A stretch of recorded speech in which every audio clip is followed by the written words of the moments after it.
Épître de Paul aux Romains, chapitre 1er. Paul, serviteur de Jésus-Christ, appelé à être apôtre, mis à part pour annoncer l'évangile de Dieu, qui avait été promis auparavant de la part de Dieu par ses prophètes dans les Saintes Écritures, et qui concerne son Fils, né de la postérité de David selon la chair, et déclaré Fils de Dieu avec puissance, selon l'Esprit de sainteté, par sa résurrection d'entre les morts. Jésus-Christ, notre Seigneur, par qui nous avons reçu la grâce et l'apostolat, pour amener en son nom à l'obéissance de la foi tous les païens, parmi lesquels vous êtes aussi, vous qui avez été appelés par Jésus-Christ, à tous ceux qui, à Rome, sont bien-aimés de Dieu, appelés à être saints, que la grâce et la paix vous soient données de la part de Dieu notre Père et du Seigneur Jésus-Christ. Je rends d'abord grâce à mon Dieu par Jésus-Christ au sujet de vous tous, de ce que votre foi est renommée dans le monde entier. Dieu, que je sers en mon esprit dans l'évangile de son Fils, m'est témoin que je fais sans cesse mention de vous, demandant continuellement dans mes prières d'avoir enfin, par sa volonté, le bonheur d'aller vers vous. Car je désire vous voir, pour vous communiquer quelques dons spirituels, afin que vous soyez affermis, ou plutôt, afin que nous soyons encouragés ensemble au milieu de vous, par la foi qui nous est commune, à vous et à moi. Je ne veux pas vous laisser ignorer, frères, que j'ai souvent formé le projet d'aller vous voir, afin de recueillir quelques fruits parmi vous, comme parmi les autres nations. Mais j'en ai été empêché, jusqu'ici. Je me dois aux Grecs et aux barbares, aux savants et aux ignorants. Ainsi j'ai un vif désir de vous annoncer aussi l'Évangile, à vous qui êtes à Rome. Car je n'ai point honte de l'Évangile. C'est une puissance de Dieu pour le salut de quiconque croit, du juif premièrement, puis du grec, parce qu'en lui est révélée la justice de Dieu par la foi et pour la foi, selon qu'il est écrit, « Le juste vivra par la foi ». La colère de Dieu se révèle du ciel, contre toute impiété et toute injustice des hommes, qui retiennent injustement la vérité captive. Car ce qu'on peut connaître de Dieu est manifeste pour eux, Dieu le leur ayant fait connaître. En effet, les perfections invisibles de Dieu, sa puissance éternelle et sa divinité, se voient comme à l'œil, depuis la création du monde, quand on les considère dans ses ouvrages. Ils sont donc inexcusables, puisqu'ayant connu Dieu, ils ne l'ont point glorifié comme Dieu, et ne lui ont point rendu grâce. Mais ils se sont égarés dans leurs pensées, et leur cœur sans intelligence a été plongé dans les ténèbres. Se vantant d'être sages, ils sont devenus fous, et ils ont changé la gloire du Dieu incorruptible en image représentant l'homme corruptible, des oiseaux, des quadrupèdes et des reptiles. C'est pourquoi Dieu les a livrés à l'impureté selon les convoitises de leur cœur, en sorte qu'ils déshonorent eux-mêmes leur propre corps. Eux, qui ont changé la vérité de Dieu en mensonge, et qui ont adoré et servi la créature au lieu du Créateur, qui est béni éternellement. Amen. C'est pourquoi Dieu les a livrés à des passions infâmes, car leurs femmes ont changé l'usage naturel en celui qui est contre nature, et de même les hommes, abandonnant l'usage naturel de la femme, se sont enflammés dans leurs désirs, les uns pour les autres, commettant homme avec homme des choses infâmes, et recevant en eux-mêmes le salaire que méritait leur égarement.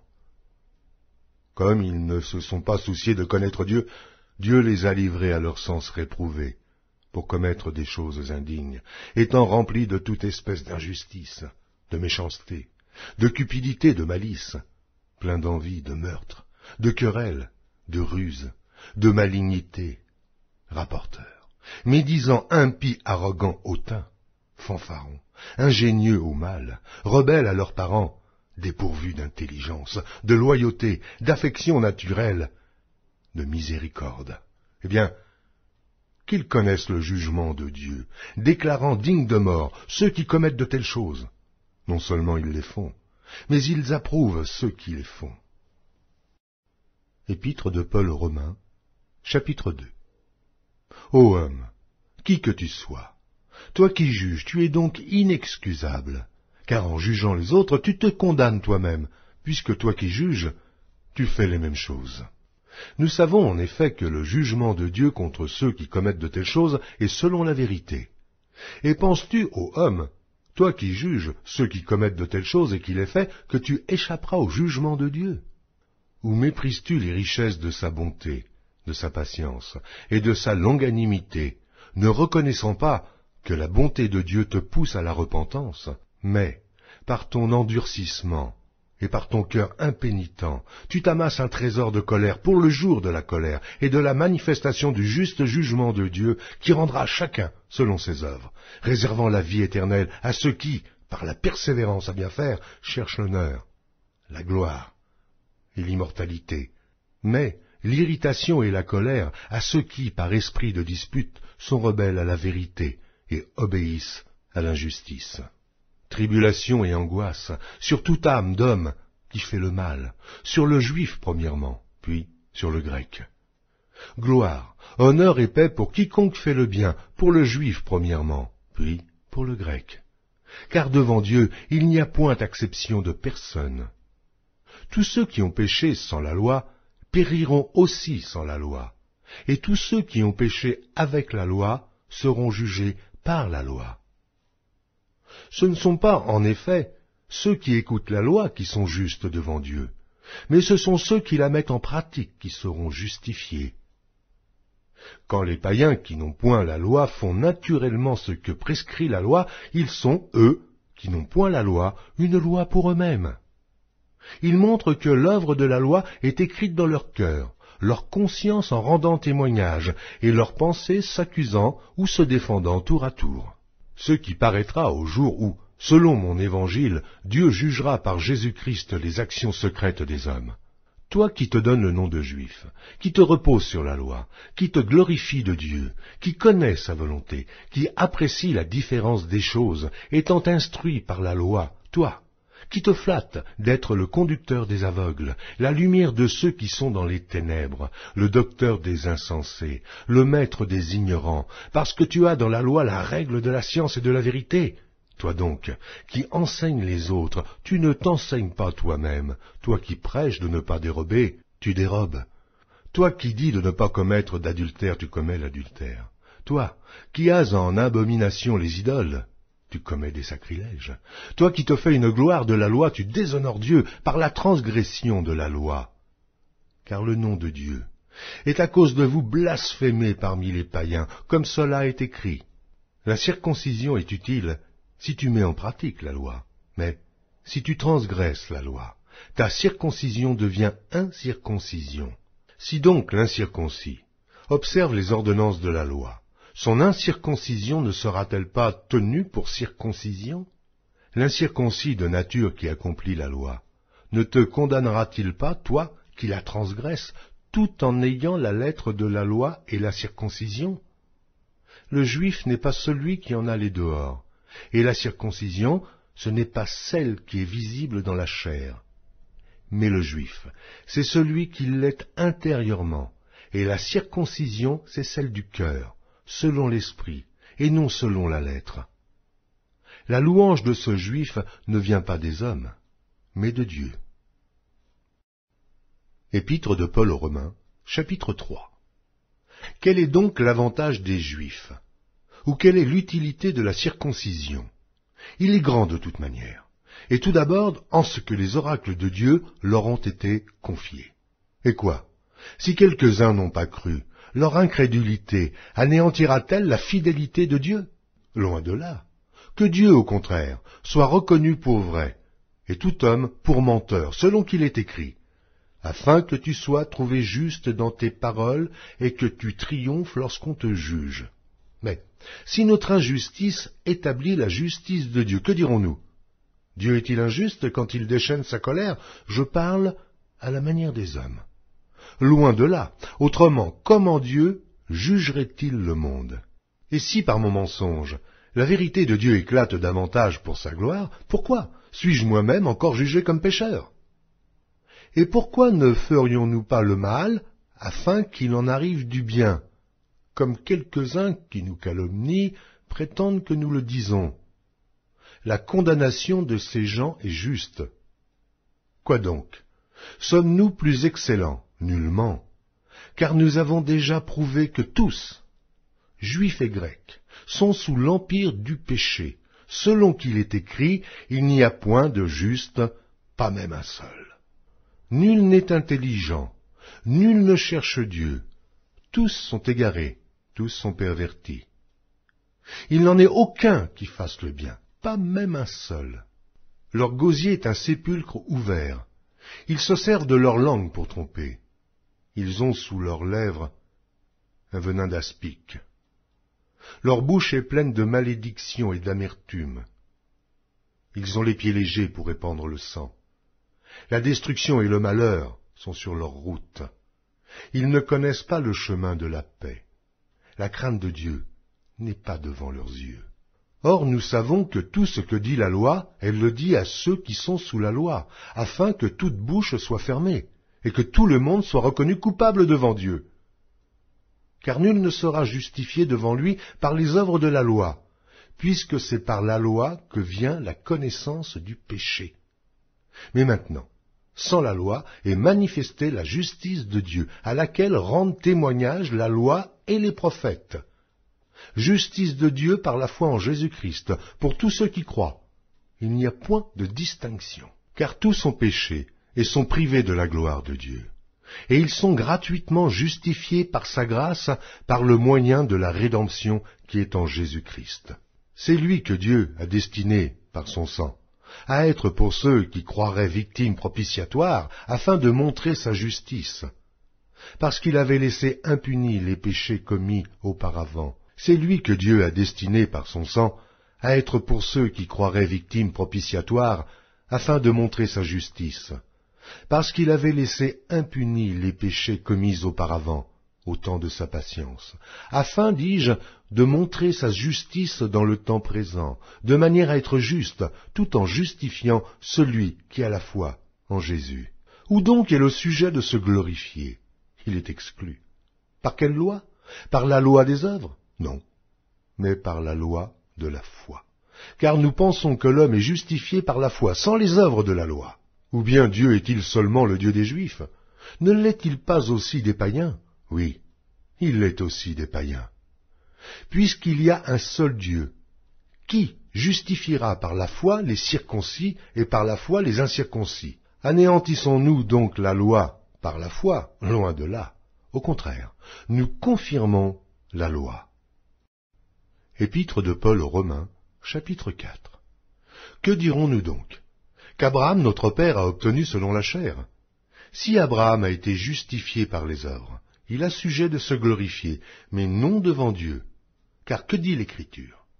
Abraham crut à Dieu, et cela lui fut imputé à justice. Or, à celui qui fait une œuvre, le salaire est imputé, non comme une grâce, mais comme une chose due. Et à celui qui ne fait point d'œuvre, mais qui croit en celui qui justifie l'impie, sa foi lui est imputée à justice. De même, David exprime le bonheur de l'homme à qui Dieu impute la justice sans les œuvres. Heureux ceux dont les iniquités sont pardonnées et dont les péchés sont couverts. Heureux l'homme à qui le Seigneur n'impute pas son péché. Ce bonheur n'est-il que pour les circoncis, ou est-il également pour les incirconcis?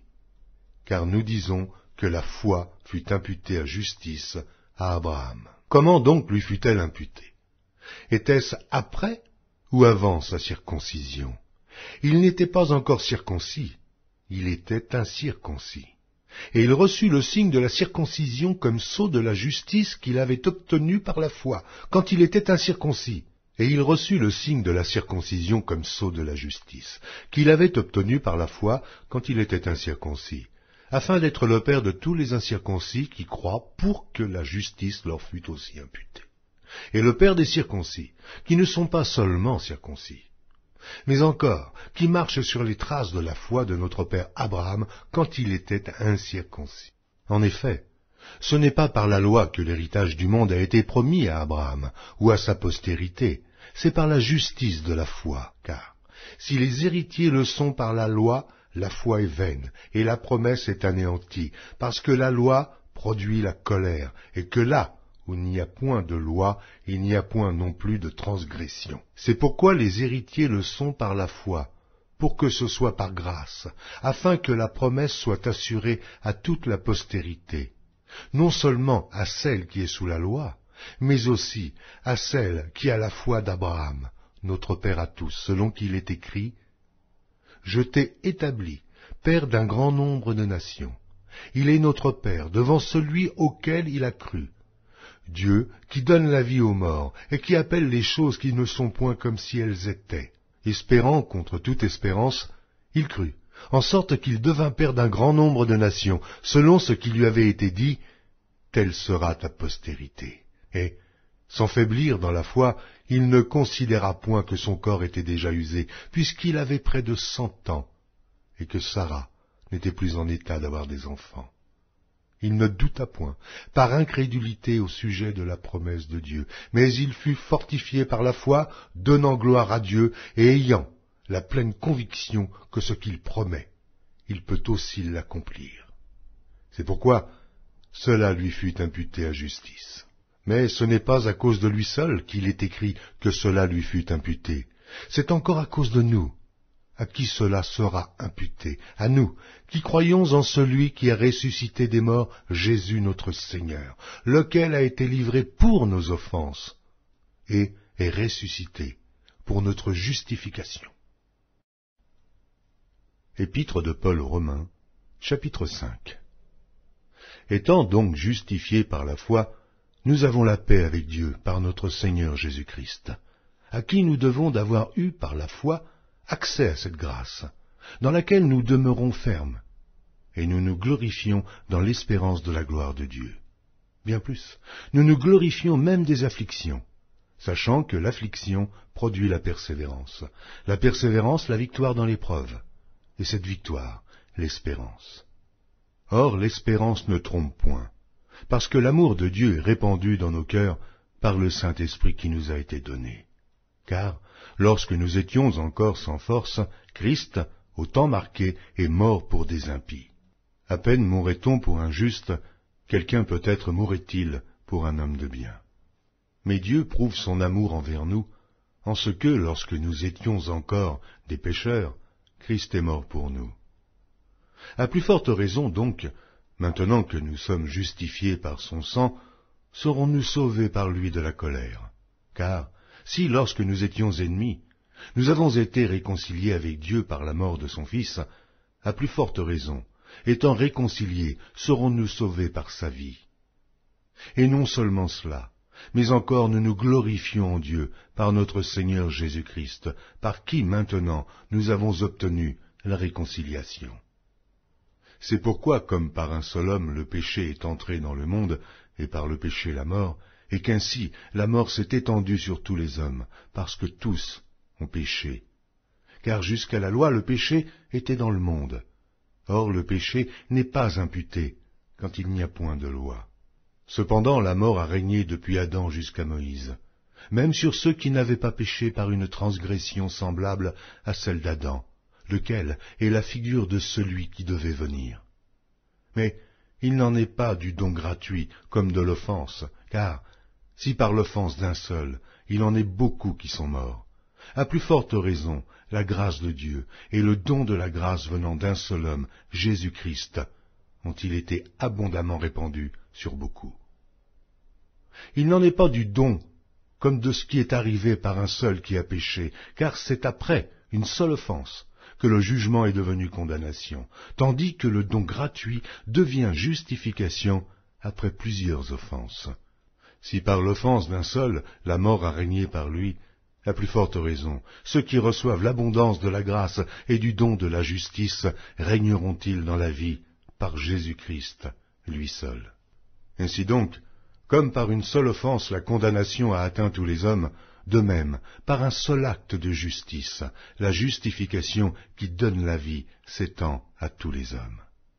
Car, comme par la désobéissance d'un seul homme beaucoup ont été rendus pécheurs, de même, par l'obéissance d'un seul, beaucoup seront rendus justes. Or, la loi est intervenue pour que l'offense abondât, mais là où le péché a abondé, la grâce a surabondé, afin que, Comme le péché a régné par la mort, ainsi la grâce régna par la justice, pour la vie éternelle, par Jésus-Christ notre Seigneur.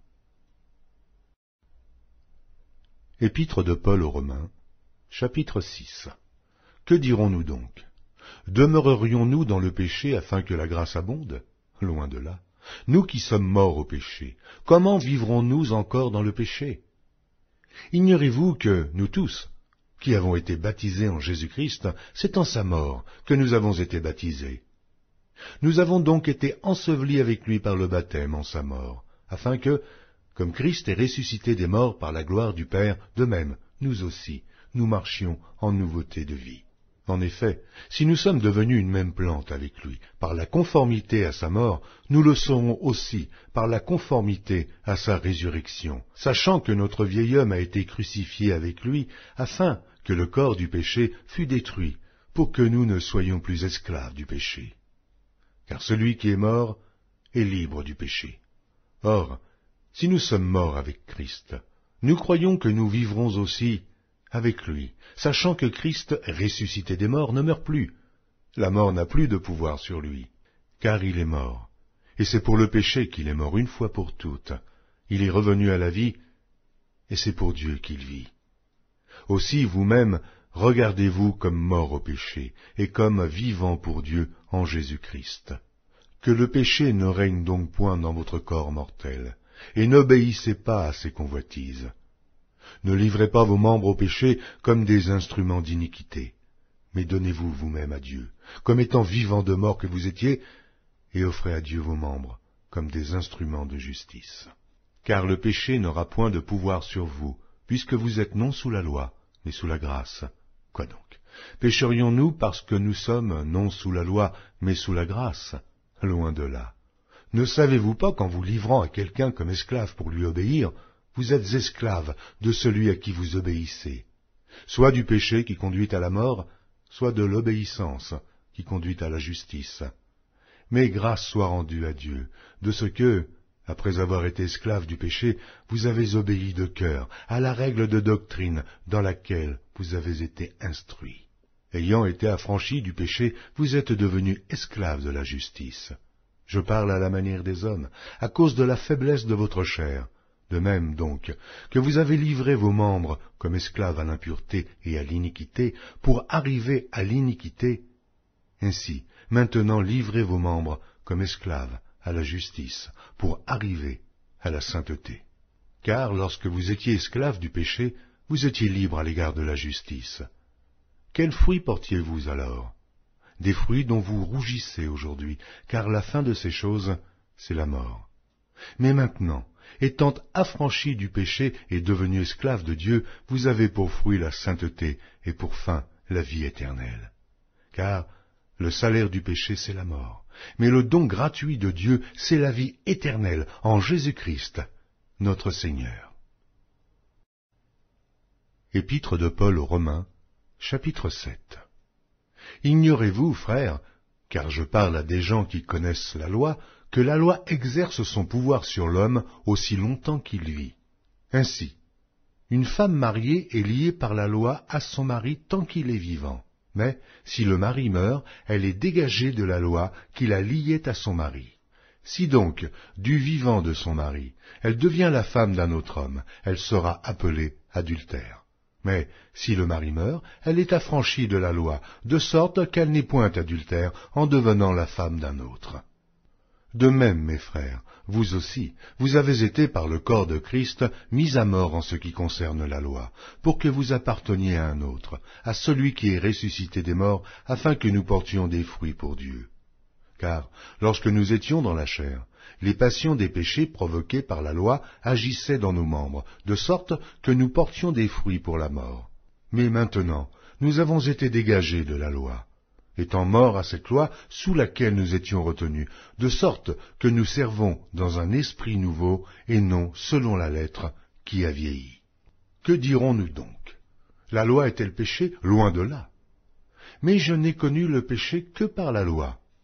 Car je n'aurais pas connu la convoitise si la loi n'eût dit « Tu ne convoiteras point ». Et le péché saisissant l'occasion produisit en moi, par le commandement, toutes sortes de convoitises, car sans loi, le péché est mort. Pour moi, étant autrefois sans loi, je vivais. Mais, quand le commandement vint, le péché reprit vie, et moi je mourus. Ainsi, le commandement qui conduit à la vie se trouva pour moi conduire à la mort, car le péché, saisissant l'occasion, me séduisit par le commandement, et par lui me fit mourir. La loi donc est sainte, et le commandement est saint, juste et bon. Ce qui est bon, a-t-il donc été pour moi une cause de mort? Loin de là, mais c'est le péché, afin qu'il se manifestât comme péché, en me donnant la mort, par ce qui est bon, et que, par le commandement, il devint condamnable au plus haut point. Nous savons en effet que la loi est spirituelle, mais moi, je suis charnel, vendu au péché. Car je ne sais pas ce que je fais. Je ne fais point ce que je veux, et je fais ce que je hais. Or, si je fais ce que je ne veux pas, je reconnais par là que la loi est bonne. Et maintenant, ce n'est plus moi qui le fais, mais c'est le péché qui habite en moi. Ce qui est bon, je le sais, n'habite pas en moi, c'est-à-dire dans ma chair. J'ai la volonté, mais non le pouvoir de faire le bien. Car je ne fais pas le bien que je veux, et je fais le mal que je ne veux pas. Et si je fais ce que je ne veux pas, ce n'est plus moi qui le fais, c'est le péché qui habite en moi. Je trouve donc en moi cette loi. Quand je veux faire le bien, le mal est attaché à moi, car je prends plaisir à la loi de Dieu selon l'homme intérieur. Mais je vois dans mes membres une autre loi qui lutte contre la loi de mon entendement et qui me rend captif de la loi du péché qui est dans mes membres. Misérable que je suis, qui me délivrera du corps de cette mort? Grâce soit rendue à Dieu par Jésus-Christ notre Seigneur. Ainsi donc, moi-même, je suis par l'entendement esclave de la loi de Dieu, et je suis par la chair esclave de la loi du péché. Épître de Paul aux Romains, chapitre 8. Il y a donc maintenant aucune condamnation pour ceux qui sont en Jésus-Christ. En effet, la loi de l'esprit de vie en Jésus-Christ m'a affranchi de la loi du péché et de la mort. Car chose impossible à la loi, parce que la chair la rendait sans force, Dieu a condamné le péché dans la chair en envoyant, à cause du péché, son propre Fils dans une chair semblable à celle du péché. Et cela afin que la justice de la loi fût accomplie en nous qui marchons non selon la chair, mais selon l'esprit. Ceux, en effet, qui vivent selon la chair s'affectionnent aux choses de la chair, tandis que ceux qui vivent selon l'esprit s'affectionnent aux choses de l'esprit. Et l'affection de la chair, c'est la mort, tandis que l'affection de l'esprit, c'est la vie et la paix. Car l'affection de la chair est inimitié contre Dieu, parce qu'elle ne se soumet pas à la loi de Dieu, et qu'elle ne le peut même pas. Or, ceux qui vivent selon la chair ne sauraient plaire à Dieu. Pour vous qui ne vivez pas selon la chair, mais selon l'esprit, si du moins l'esprit de Dieu habite en vous. Si quelqu'un n'a pas l'esprit de Christ, il ne lui appartient pas. Et si Christ est en vous, le corps, il est vrai, est mort à cause du péché, mais l'esprit est vie à cause de la justice. Et si l'esprit de celui qui a ressuscité Jésus d'entre les morts habite en vous, celui qui a ressuscité Christ d'entre les morts rendra aussi la vie à vos corps mortels par son esprit qui habite en vous. Ainsi donc, frères, nous ne sommes point redevables à la chair pour vivre selon la chair. Si vous vivez selon la chair, vous mourrez. Mais si par l'esprit vous faites mourir les actions du corps, vous vivrez, car tous ceux qui sont conduits par l'Esprit de Dieu sont fils de Dieu. Et vous n'avez point reçu un esprit de servitude, pour être encore dans la crainte, mais vous avez reçu un esprit d'adoption, par lequel nous crions « Abba, Père ». L'Esprit lui-même rend témoignage à notre esprit, que nous sommes enfants de Dieu. Or, si nous sommes enfants, nous sommes aussi héritiers, héritiers de Dieu et co-héritiers de Christ, si toutefois nous souffrons avec lui, afin d'être glorifiés avec lui. J'estime que les souffrances du temps présent ne sauraient être comparées à la gloire à venir, qui sera révélée pour nous. Aussi la création attend-elle avec un ardent désir la révélation des fils de Dieu. Car la création a été soumise à la vanité, non de son gré, mais à cause de celui qui l'y a soumise, avec l'espérance qu'elle aussi sera affranchie de la servitude, de la corruption, pour avoir part à la liberté de la gloire des enfants de Dieu. Or nous savons que jusqu'à ce jour, la création tout entière soupire et souffre les douleurs de l'enfantement. Et ce n'est pas elle seulement, mais nous aussi, qui avons les prémices de l'Esprit, nous aussi, nous soupirons en nous-mêmes en attendant l'adoption, la rédemption de notre corps. Car c'est en espérance que nous sommes sauvés. Or, l'espérance qu'on voit n'est plus espérance. Ce qu'on voit, peut-on l'espérer encore? Mais si nous espérons ce que nous ne voyons pas, nous l'attendons avec persévérance. De même aussi l'Esprit nous aide dans notre faiblesse, car nous ne savons pas ce qu'il nous convient de demander dans nos prières. Mais l'Esprit lui-même intercède par des soupirs inexprimables. Et celui qui sonde les cœurs connaît quelle est la pensée de l'Esprit, parce que c'est selon Dieu qu'il intercède en faveur des saints. Nous savons du reste que toute chose concourt au bien de ceux qui aiment Dieu, de ceux qui sont appelés selon son dessein. Car ceux qu'il a connus d'avance, il les a aussi prédestinés à être semblables à l'image de son Fils, afin que son Fils fût le premier-né entre plusieurs frères. Et ceux qu'il a prédestinés, il les a aussi appelés, et ceux qu'il a appelés, il les a aussi justifiés, et ceux qu'il a justifiés, il les a aussi glorifiés. Que dirons-nous donc à l'égard de ces choses? Si Dieu est pour nous, qui sera contre nous? Lui qui n'a point épargné son propre Fils, mais qui l'a livré pour nous, comment ne nous donnera-t-il pas aussi toutes choses avec lui? Qui accusera les élus de Dieu? C'est Dieu qui justifie. Qui les condamnera? Christ est mort. Bien plus, il est ressuscité, et il est à la droite de Dieu, et il intercède pour nous. Qui nous séparera de l'amour de Christ? Sera-ce la tribulation ou l'angoisse, ou la persécution, ou la faim, ou la nudité, ou le péril, ou l'épée? Selon qu'il est écrit, c'est à cause de toi qu'on nous met à mort tout le jour, qu'on nous regarde comme des brebis destinées à la boucherie.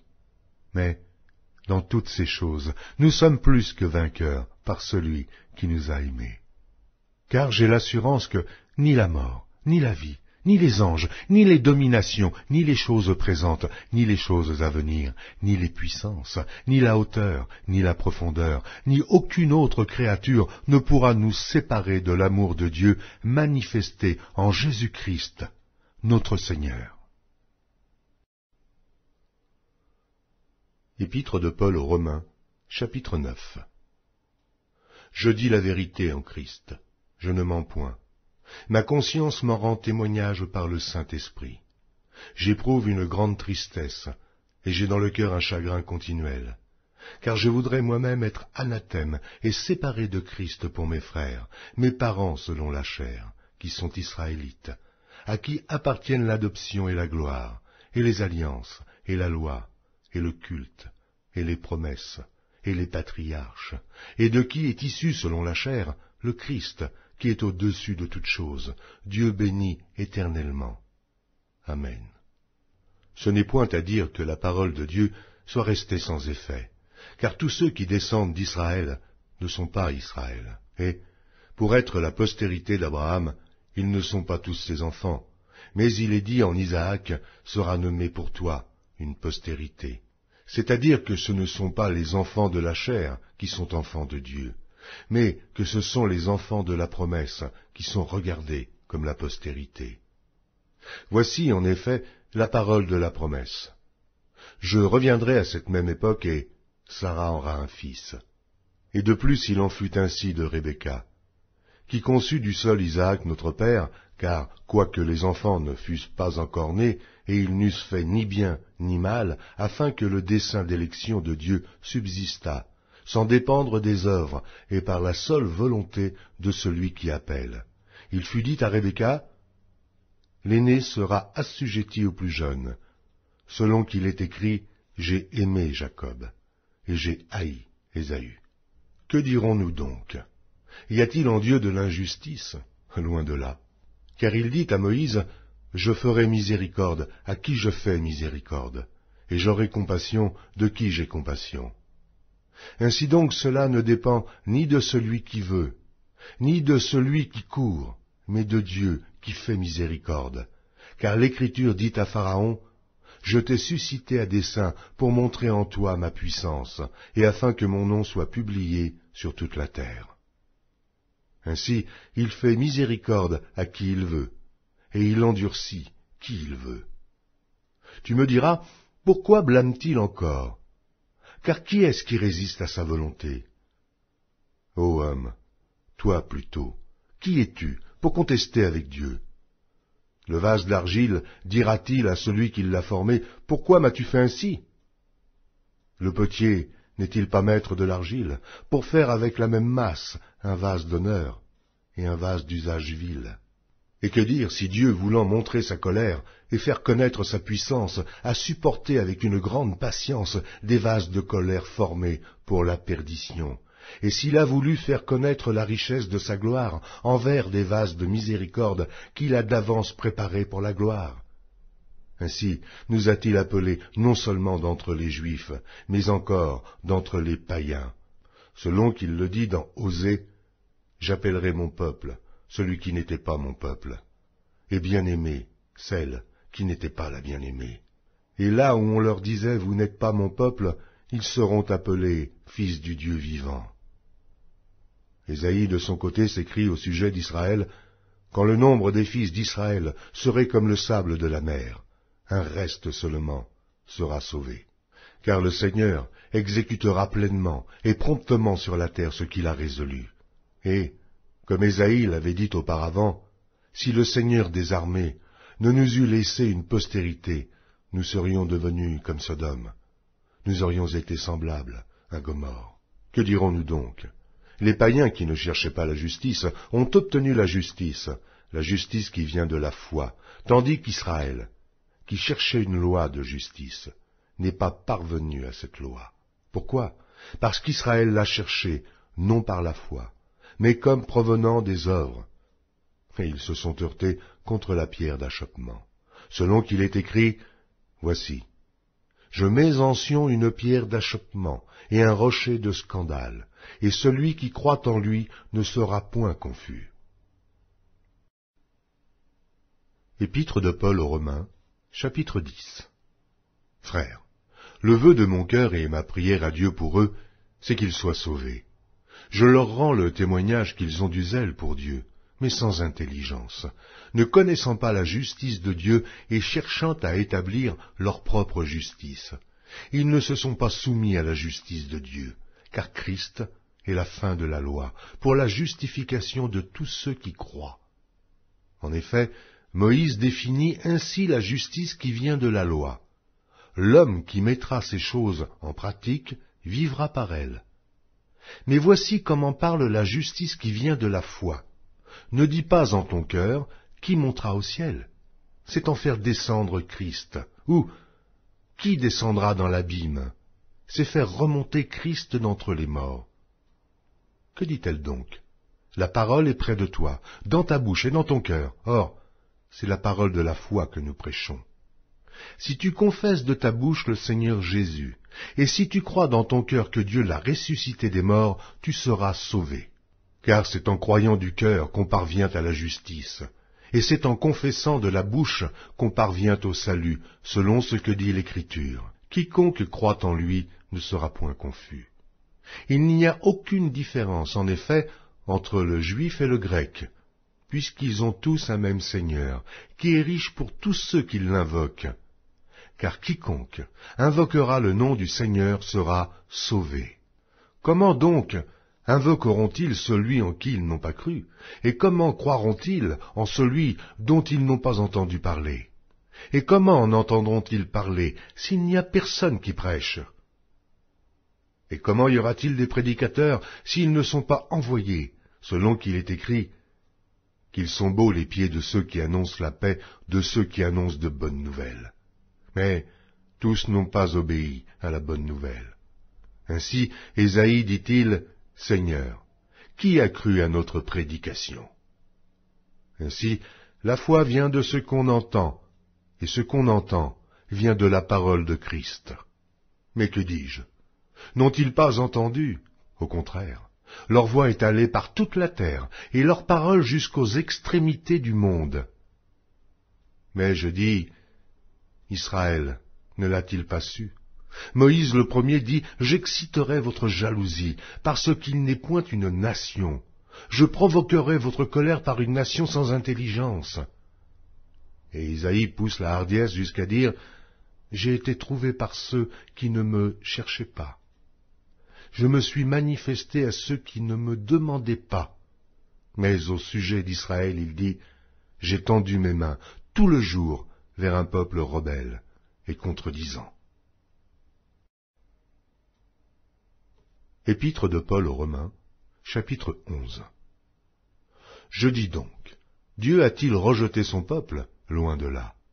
Car moi aussi je suis israélite, de la postérité d'Abraham, de la tribu de Benjamin. Dieu n'a point rejeté son peuple qu'il a connu d'avance. Ne savez-vous pas ce que l'Écriture rapporte d'Élie? Comment il adresse à Dieu cette plainte contre Israël? Seigneur, ils ont tué tes prophètes, ils ont renversé tes autels. Je suis resté moi seul, et ils cherchent à m'ôter la vie. Mais quelle réponse Dieu lui fait-il? Je me suis réservé 7000 hommes, qui n'ont point fléchi le genou devant Baal. De même, aussi dans le temps présent, il y a un reste, selon l'élection de la grâce. Or, si c'est par grâce, ce n'est plus par les œuvres, autrement la grâce n'est plus une grâce. Et si c'est par les œuvres, ce n'est plus une grâce, autrement l'œuvre n'est plus une œuvre. Quoi donc? Ce qu'Israël cherche, il ne l'a pas obtenu, mais l'élection l'a obtenu, tandis que les autres ont été endurcis, selon qu'il est écrit, Dieu leur a donné un esprit d'assoupissement, des yeux pour ne point voir, et des oreilles pour ne point entendre, jusqu'à ce jour. Et David dit, que leur table soit pour eux un piège, un filet, une occasion de chute et une rétribution. Que leurs yeux soient obscurcis pour ne point voir, et tiens leur dos continuellement courbé. Je dis donc, est-ce pour tomber qu'ils ont bronché? Loin de là. Mais, par leur chute, le salut est devenu accessible aux païens, afin qu'ils fussent excités à la jalousie. Or, si leur chute a été la richesse du monde, et leur amoindrissement la richesse des païens, combien plus en sera-t-il ainsi quand ils se convertiront tous? Je vous le dis à vous, païens. En tant que je suis apôtre des païens, je glorifie mon ministère, afin, s'il est possible, d'exciter la jalousie de ceux de ma race et d'en sauver quelques-uns. Car si leur rejet a été la réconciliation du monde, que sera leur réintégration, sinon une vie d'entre les morts?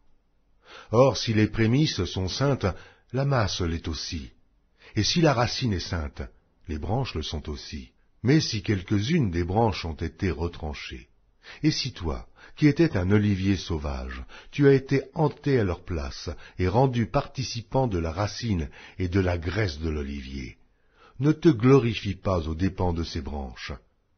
Si tu te glorifies, sache que ce n'est pas toi qui portes la racine, mais que c'est la racine qui te porte. Tu diras donc, les branches ont été retranchées afin que moi je fusse hanté. Cela est vrai. Elles ont été retranchées pour cause d'incrédulité, et toi, tu subsistes par la foi. Ne t'abandonne pas à l'orgueil, mais crains. Car si Dieu n'a pas épargné les branches naturelles, il ne t'épargnera pas non plus. Considère donc la bonté et la sévérité de Dieu. Sévérité envers ceux qui sont tombés, et bonté de Dieu envers toi, si tu demeures ferme dans cette bonté. Autrement, tu seras aussi retranché. Eux de même, s'ils ne persistent pas dans l'incrédulité, ils seront hantés, car Dieu est puissant pour les hanter de nouveau. Si toi, tu as été coupé de l'olivier naturellement sauvage, et hanté contrairement à ta nature sur l'olivier franc, à plus forte raison, eux seront-ils hantés selon leur nature sur leur propre olivier.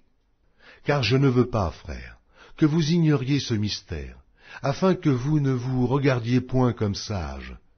C'est qu'une partie d'Israël est tombée dans l'endurcissement jusqu'à ce que la totalité des païens soit entré. Et ainsi tout Israël sera sauvé selon qu'il est écrit. Le libérateur viendra de Sion, et il détournera de Jacob les impiétés.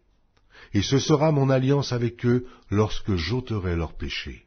En ce qui concerne l'Évangile, ils sont ennemis à cause de vous. Mais en ce qui concerne l'élection, ils sont aimés à cause de leur Père. Car Dieu ne se repent pas de ses dons et de son appel. De même que vous avez autrefois désobéi à Dieu, et que par leur désobéissance vous avez maintenant obtenu miséricorde, de même, ils ont maintenant désobéi, afin que, par la miséricorde qui vous a été faite, ils obtiennent aussi miséricorde.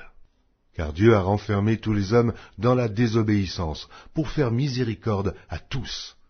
Ô profondeur de la richesse, de la sagesse et de la science de Dieu, que ses jugements sont insondables, et ses voies incompréhensibles, car qui a connu la pensée du Seigneur?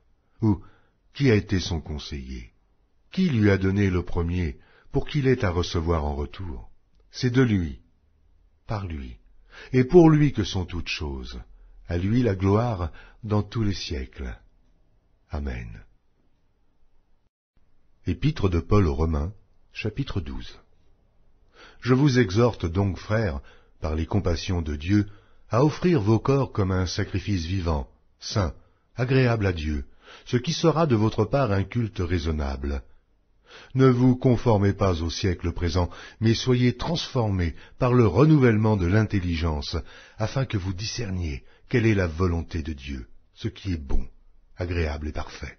Par la grâce qui m'a été donnée, je dis à chacun de vous de n'avoir pas de lui-même une trop haute opinion, mais de revêtir des sentiments modestes, selon la mesure de foi que Dieu a départie à chacun.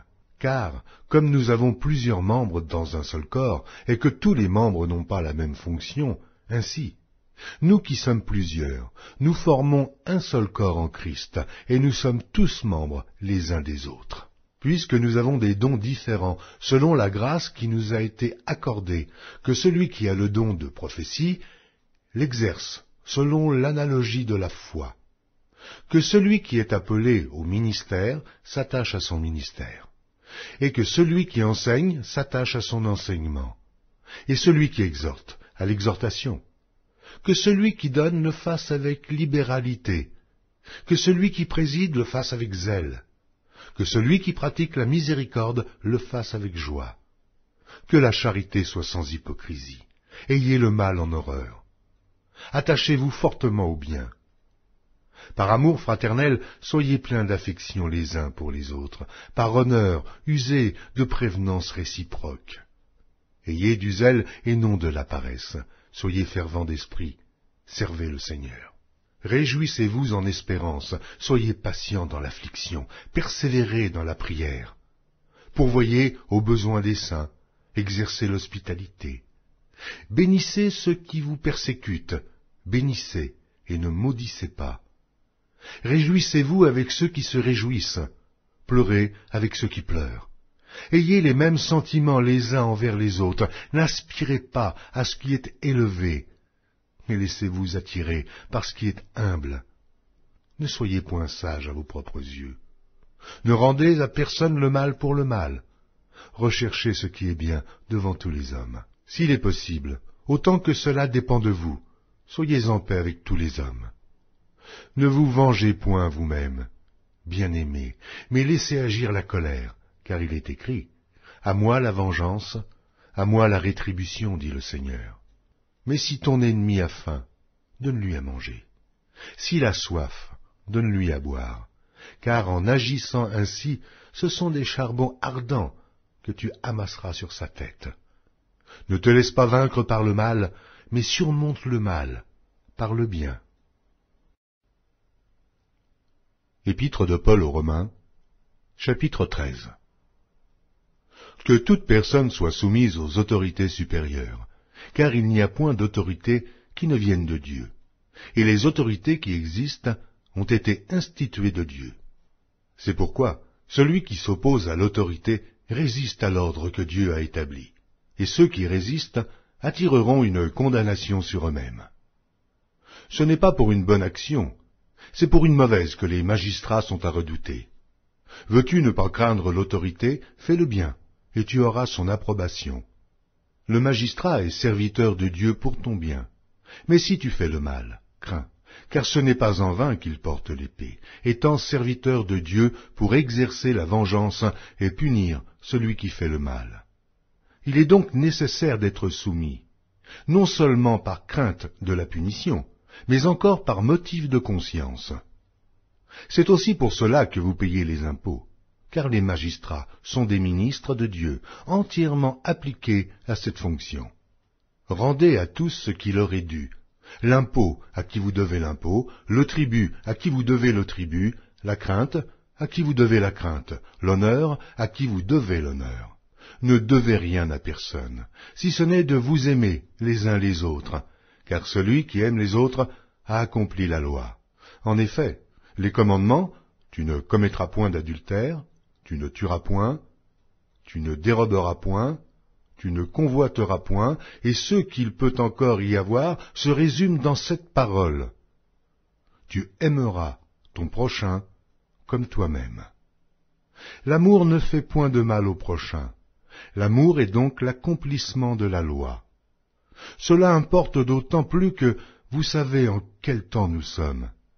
C'est l'heure de vous réveiller enfin du sommeil, car maintenant le salut est plus près de nous que lorsque nous avons cru. La nuit est avancée, le jour approche, dépouillons-nous donc des œuvres des ténèbres et revêtons les armes de la lumière. Marchons honnêtement, comme en plein jour, loin des excès et de l'ivrognerie, de la luxure et de l'impudicité, des querelles et des jalousies. Mais revêtez-vous du Seigneur Jésus-Christ, et n'ayez pas soin de la chair pour en satisfaire les convoitises. Épître de Paul aux Romains, chapitre 14. Faites accueil à celui qui est faible dans la foi, et ne discutez pas sur les opinions. Tel croit pouvoir manger de tout, tel autre qui est faible ne mange que des légumes. Que celui qui mange ne méprise point celui qui ne mange pas, et que celui qui ne mange pas ne juge point celui qui mange, car Dieu l'a accueilli. Qui es-tu, toi qui juges un serviteur d'autrui? S'il se tient debout, ou s'il tombe, cela regarde son maître. Mais il se tiendra debout, car le Seigneur a le pouvoir de l'affermir. Tel fait une distinction entre les jours. Tel autre les estime tous égaux. Que chacun ait en son esprit une pleine conviction. Celui qui distingue entre les jours agit ainsi pour le Seigneur. Celui qui mange, c'est pour le Seigneur qu'il mange, car il rend grâce à Dieu. Celui qui ne mange pas, c'est pour le Seigneur qu'il ne mange pas, et il rend grâce à Dieu. En effet, nul de nous ne vit pour lui-même, et nul ne meurt pour lui-même. Car si nous vivons pour le Seigneur. Et si nous mourrons pour le Seigneur. Soit donc que nous vivions, soit que nous mourions, nous sommes au Seigneur. Car Christ est mort, et il a vécu, afin de dominer sur les morts et sur les vivants. Mais toi, pourquoi juges-tu ton frère? Ou toi, pourquoi méprises-tu ton frère, puisque nous comparaîtrons tous devant le tribunal de Dieu? Car il est écrit, « Je suis vivant, dit le Seigneur. Tout genou fléchira devant moi, et toute langue donnera gloire à Dieu. » Ainsi, chacun de nous rendra compte à Dieu pour lui-même. Ne nous jugeons donc plus les uns les autres, mais pensez plutôt à ne rien faire, qui soit pour votre frère une pierre d'achoppement ou une occasion de chute.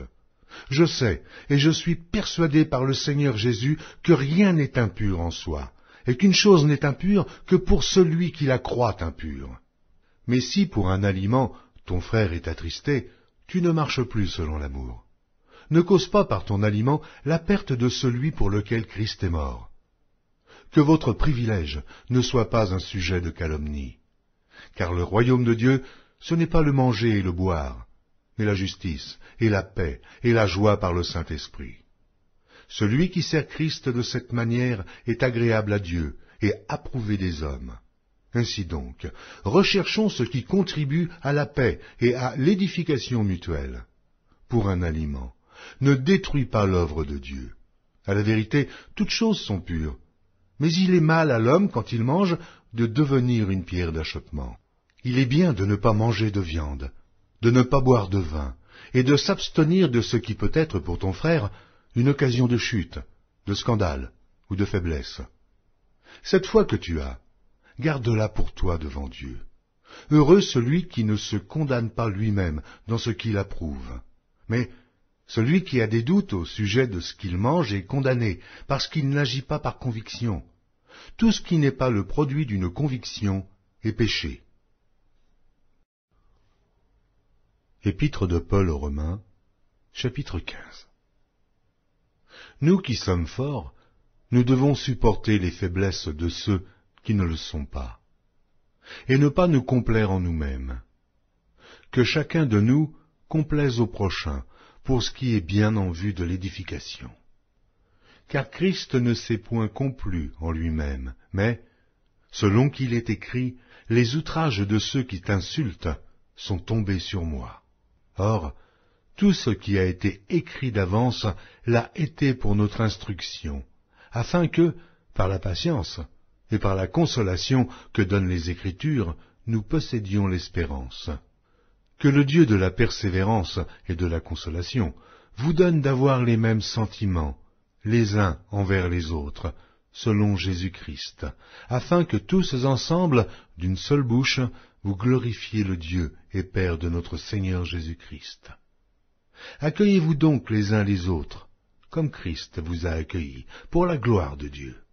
Je dis en effet que Christ a été serviteur des circoncis, pour prouver la véracité de Dieu en confirmant les promesses faites aux pères, tandis que les païens glorifient Dieu à cause de sa miséricorde, selon qu'il est écrit « C'est pourquoi je te louerai parmi les nations, et je chanterai à la gloire de ton nom. » Il est dit encore « Nations, réjouissez-vous avec son peuple. » Et encore « Louez le Seigneur, vous toutes les nations.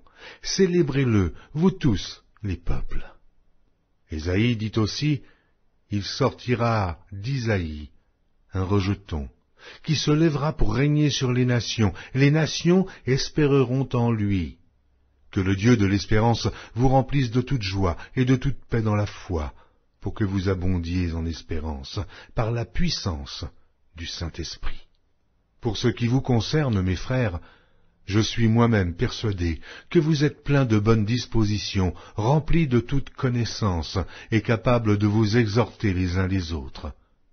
Cependant, à certains égards, je vous ai écrit avec une sorte de hardiesse, comme pour réveiller vos souvenirs, à cause de la grâce que Dieu m'a faite, d'être ministre de Jésus-Christ parmi les païens, m'acquittant du divin service de l'évangile de Dieu, afin que les païens lui soient une offrande agréable, étant sanctifiés par l'Esprit Saint. J'ai donc sujet de me glorifier en Jésus-Christ, pour ce qui regarde les choses de Dieu, car je n'oserais mentionner aucune chose que Christ n'ait pas faite par moi, pour amener les païens à l'obéissance par la parole et par les actes, par la puissance des miracles et des prodiges, par la puissance de l'Esprit de Dieu, en sorte que, depuis Jérusalem et les pays voisins jusqu'en Illyrie, j'ai abondamment répandu l'évangile de Christ. Et je me suis fait honneur d'annoncer l'évangile là où Christ n'avait point été nommé, afin de ne pas bâtir sur le fondement d'autrui, selon qu'il est écrit « Ceux à qui il n'avait point été annoncé verront, et ceux qui n'en avaient point entendu parler comprendront. » C'est ce qui m'a souvent empêché d'aller vers vous, mais maintenant, n'ayant plus rien qui me retienne dans ces contrées, et ayant depuis plusieurs années le désir d'aller vers vous, j'espère vous voir, en passant quand je me rendrai en Espagne, et y être accompagné par vous, après que j'aurai satisfait en partie mon désir de me trouver chez vous. Présentement, je vais à Jérusalem pour le service des saints, car la Macédoine et l'Achaïe ont bien voulu s'imposer une contribution en faveur des pauvres parmi les saints de Jérusalem. Elles l'ont bien voulu, et elles le leur devaient, car si les païens ont eu part à leurs avantages spirituels, ils doivent aussi les assister dans les choses temporelles. dès que j'aurai terminé cette affaire et que je leur aurai remis ces dons, je partirai pour l'Espagne et passerai chez vous. Je sais qu'en allant vers vous, c'est avec une pleine bénédiction de Christ que j'irai. Je vous exhorte, frères, par notre Seigneur Jésus-Christ et par l'amour de l'Esprit, à combattre avec moi, en adressant à Dieu des prières en ma faveur, afin que je sois délivré des incrédules de la Judée, et que les dons que je porte à Jérusalem soient agréés des saints, en sorte que j'arrive chez vous avec joie, si c'est la volonté de Dieu, et que je jouisse au milieu de vous de quelque repos. Que le Dieu de paix soit avec vous tous. Amen. Épître de Paul aux Romains, chapitre 16. Je vous recommande Phobé, notre sœur, qui est diaconesse de l'église de Cenchréa, afin que vous la receviez en notre Seigneur d'une manière digne des saints, et que vous l'assistiez dans les choses où elle aurait besoin de vous, car elle en a donné aide à plusieurs, et à moi-même. Saluez Prisca et Aquilas, mes compagnons d'œuvre en Jésus-Christ, qui ont exposé leur tête pour sauver ma vie. Ce n'est pas moi seul qui leur rends grâce, ce sont encore toutes les églises des païens. Saluez aussi l'église qui est dans leur maison. Saluez Phaïnette, mon bien-aimé, qui a été pour Christ les prémices de l'Asie. Saluez Marie, qui a pris beaucoup de peine pour vous. Saluez Andronicus et Junias, mes parents et mes compagnons de captivité, qui jouissent d'une grande considération parmi les apôtres, et qui même ont été en Christ avant moi. Saluez Amplias, mon bien-aimé dans le Seigneur. Saluez Urbain, notre compagnon d'œuvre en Christ, et Stachys, mon bien-aimé. Saluez Apelles, qui est éprouvé en Christ. Saluez ceux de la maison d'Aristobule. Saluez Hérodion, mon parent. Saluez ceux de la maison de Narcisse, qui sont dans le Seigneur. Saluez Tryphène et Tryphose, qui travaillent pour le Seigneur. Saluez Perside, la bien-aimée, qui a beaucoup travaillé pour le Seigneur. Saluez Rufus, l'élu du Seigneur, et sa mère, qui est aussi la mienne. Saluez Asyncrite, Phlégon, Hermès, Patrobas, Hermas, et les frères qui sont avec eux. Saluez Philologue, et Julie, Nérée et sa sœur, et Olympe, et tous les saints qui sont avec eux. Saluez-vous les uns les autres d'un saint baiser. Toutes les églises de Christ vous saluent. Je vous exhorte, frères, à prendre garde à ceux qui causent des divisions et des scandales, au préjudice de l'enseignement que vous avez reçu. Éloignez-vous d'eux, car de tels hommes ne servent point Christ notre Seigneur, mais leur propre ventre, et, par des paroles douces et flatteuses, ils séduisent les cœurs des simples. Pour vous, votre obéissance est connue de tous, et je me réjouis donc à votre sujet, et je désire que vous soyez sages en ce qui concerne le bien, et purs en ce qui concerne le mal. Le Dieu de paix écrasera bientôt Satan sous vos pieds. Que la grâce de notre Seigneur Jésus-Christ soit avec vous. Timothée, mon compagnon d'œuvre, vous salue, ainsi que Lucius, Jason et Zosipater, mes parents. Je vous salue dans le Seigneur, moi, Tertius, qui ai écrit cette lettre. Gaius, mon hôte, et celui de toute l'Église vous salue. Éraste, le trésorier de la ville, vous salue, ainsi que le frère Quartus. Que la grâce de notre Seigneur Jésus-Christ soit avec vous tous. Amen. À celui qui peut vous affermir selon mon évangile et la prédication de Jésus-Christ, conformément à la révélation du mystère caché pendant des siècles, mais manifesté maintenant par les écrits des prophètes, d'après l'ordre du Dieu éternel, et porté à la connaissance de toutes les nations, afin qu'elles obéissent à la foi. À Dieu, seul sage, soit la gloire, au siècle des siècles, par Jésus-Christ. Amen.